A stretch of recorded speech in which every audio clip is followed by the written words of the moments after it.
बंधुओं, आज की इस वीडियो में हम जानेंगे कि बद्री क्षेत्र में स्थित श्री नरसिंह शिला की उत्पत्ति कैसे हुई। बंधु, इसके विषय में बताते हुए भगवान शिव स्वयं स्कंद पुराण में कहते हैं कि जब भगवान नरसिंह अपने नखुनों के अग्रभाग से लीला पूर्वक हिरण्यकश्यपु का वध करके प्रलय काल की अग्नि के समान उद्दीप्त दिखाई देने लगे, तब देवताओं ने वहां आकर लीला से अवतार विग्रह धारण करने वाले भगवान विष्णु का स्तवन किया। तब अपने तेज से समस्त देवताओं और असुरों को भी व्याप्त करने वाले भयानक पराक्रमी नरसिंह जी प्रसन्न होकर बोले, देवताओं, तुम लोग मुझसे कोई वर मांगो जो तुम्हारी शांति और सुख का एकमात्र साधन हो। उस समय देवताओं के स्वामी ब्रह्मा जी ने कहा, हे भगवान, आपका यह अत्यंत उग्र रूप समस्त देहधारियों को भयभीत करने वाला है, अतः इसको समेट लीजिए। उनकी प्रार्थना के अनुसार दिव्य रूप धारण करके भगवान ने फिर कहा, देवताओं, मैं तुम पर प्रसन्न हूँ, बोलो तुम्हारा कौन सा कार्य करूँ।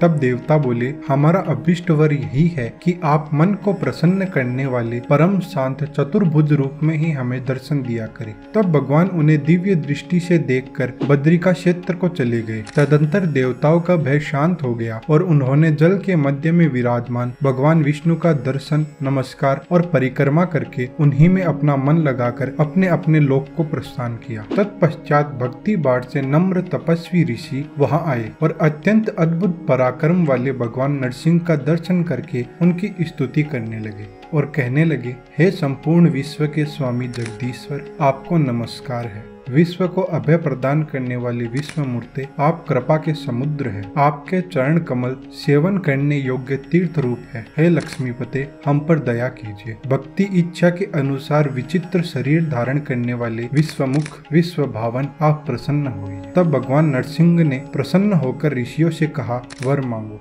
इस पर ऋषि बोले, हे जगदीश्वर, यदि आप प्रसन्न हो तो कृपया करके कभी भी बद्री क्षेत्र का त्याग न करें, यही हमारा अभिष्ट वर होगा। भगवान ने एवमस्तु कहकर उनकी प्रार्थना स्वीकार कर ली। उसके बाद सब ऋषि अपने अपने आश्रम को चले गए और भगवान नरसिंह भी शिला रूप हो गए। और बंधुओं, जो 3 उपवास करके वहां भगवान नरसिंह के जप और ध्यान में तत्पर होता है, वह साक्षात नरसिंह रूपधारी भगवान का दर्शन पाता है। जो मनुष्य श्रद्धा पूर्वक इस प्रसंग को सुनता और सुनाता है, वह सब पापों से मुक्त हो वैकुंठ को निवास करता है।